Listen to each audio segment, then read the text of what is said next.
Welcome to the glorious roads of northern Italy, where I'm testing Maserati's all-new sports saloon, the Ghibli. First, the biggest news of all. The exhaust note you're hearing isn't actually from the Ghibli. We've dubbed over the sound of a Ferrari F12 to hide the Maserati's surprising feature. It's a diesel. And it actually sounds like this.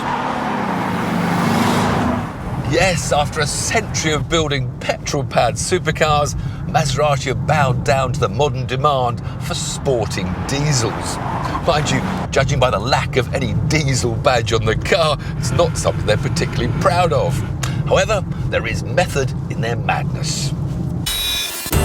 In 2012, Maserati sold less than 7,000 cars and made a €700 million loss. They need to attract new customers. And with half of European car sales being diesels, the solution was clear. Maserati aimed to sell 50,000 cars in 2015, and this Ghibli is key to the success of that plan. This really is the future of the company. So I'm going to drive it around these brilliant, twisty Italian roads to see if it's a future we should look forward to.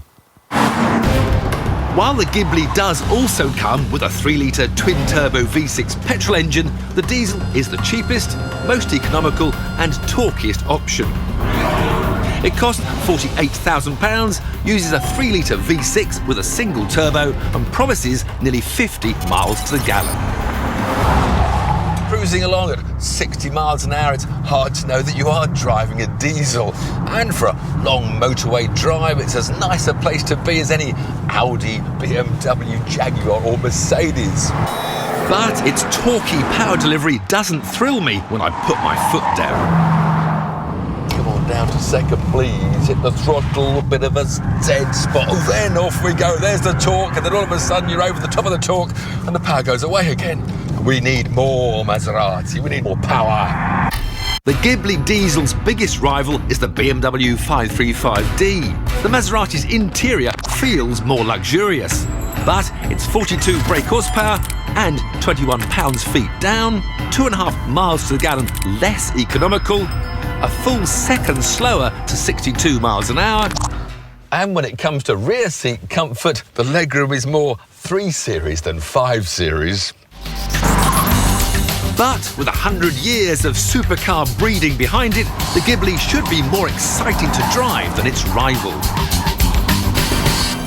Time to press the sport button, firm up the suspension and switch to manual gear change and head to the hills to see how this Ghibli works under a bit of duress.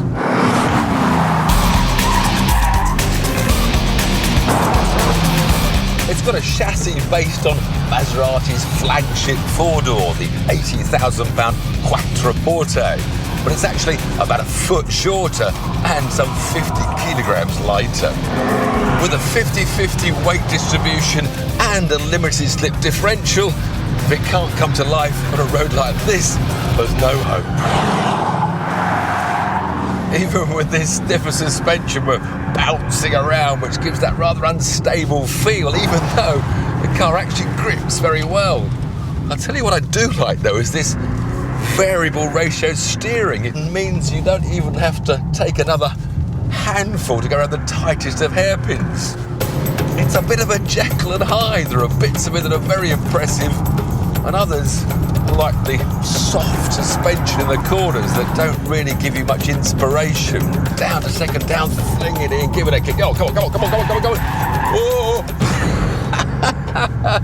And then just when I got a bit of a slide on, the chassis rolled over, the gears changed up from second and third without me asking it to, and everything died a sudden death. The soft handling isn't what I wanted.